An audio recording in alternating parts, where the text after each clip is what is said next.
اعوذ باللہ من الشیطان الرجیم بسم اللہ الرحمن الرحیم الصلاۃ والسلام علیک یا سیدی یا رسول اللہ وعلی آلک و اصحابک یا سیدی یا نور اللہ۔ جی دوستو، آج جو ہمارا سبق ہے، پچھلے سبق میں ہم نے اسم اور فعل کی علامتیں بیان کی تھیں۔ اسم اور فعل کی علامتیں ہماری مکمل ہوگی۔ اب جس کے اندر اسم کی علامتیں نہ ہو اور جس میں حرف کی فعل کی علامتیں نہ ہو وہ حرف ہوتا۔ اب اس کے بعد آگے مرکب کی قسمیں ہیں۔ مرکب ہم نے بتایا تھا کہ جو دو لفظوں کا مجموعہ یا دو سے زائد کا ہو وہ مرکب ہوتا ہے۔ اب مرکب کی پھر دو قسمیں بیان کی ہیں، مرکب مفید اور مرکب غیر مفید۔ مرکب مفید اور مرکب غیر مفید کسے کہتے ہیں؟ اس کی طریقات دیکھیں ذرا۔ مرکب مفید وہ ہے کہ جب کلام کرنے والا کلام کرتا ہے، جب متکلم کلام کرتا ہے تو سامعین سننے والے کو کوئی بات سمجھ میں آ جائے، اس کو مرکب مفید کہتے ہیں۔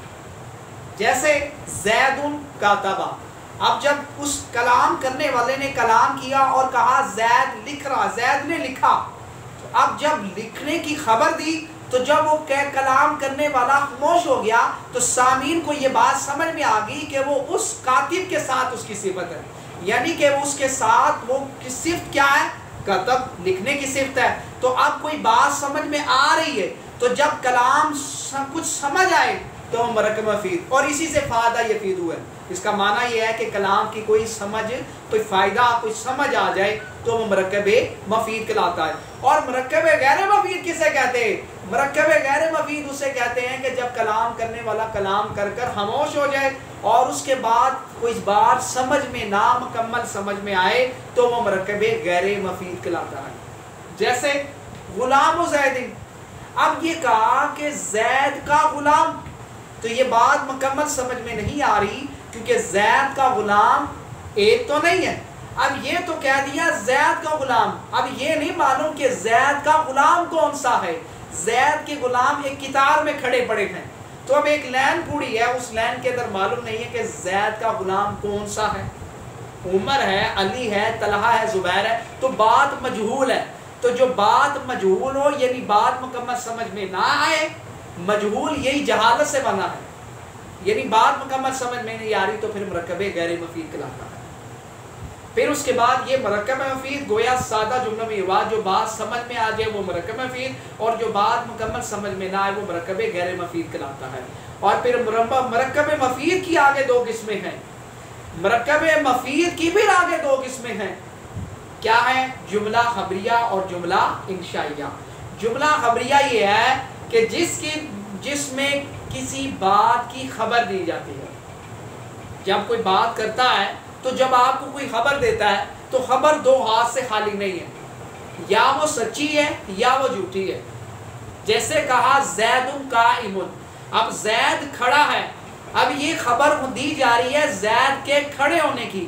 اب یہ ایک خبر ہے لیکن اب یہ خبر دو بات کا احتمال رکھتی ہے، کیا جو خبر دی ہے وہ سچی ہے یا جھوٹی ہے۔ کیا مطلب؟ کیا زید واقعی کھڑا ہے یا واقعی نہیں کھڑا؟ دو ہی باتیں نا، یا وہ کھڑا ہے یا وہ نہیں کھڑا۔ جو خبر دی جا رہی ہے وہ سچی ہے یا وہ جھوٹی ہے، تو وہ خبر کہتے ہی اسے ہے جو یا سچی ہے یا جھوٹی ہے، یعنی جھوٹ اور سچ کا احتمال رکھے اسی کو خبر کہتے ہیں۔ اور جملہ انشائیہ کسے کہتے ہیں؟ جملہ انشائیہ اسے کہتے ہیں کہ جس میں کہنے والے کو سچا جھوٹا نہیں کہا جاتا۔ جملہ خبریہ میں کہنے والے کو سچا جھوٹا کہا جاتا ہے۔ زید کھڑا ہے، یہ خبر ہے، اب خبر دو چیزیں ہیں، یا واقعی کھڑا ہے یا وہ جھوٹ بول رہا ہے۔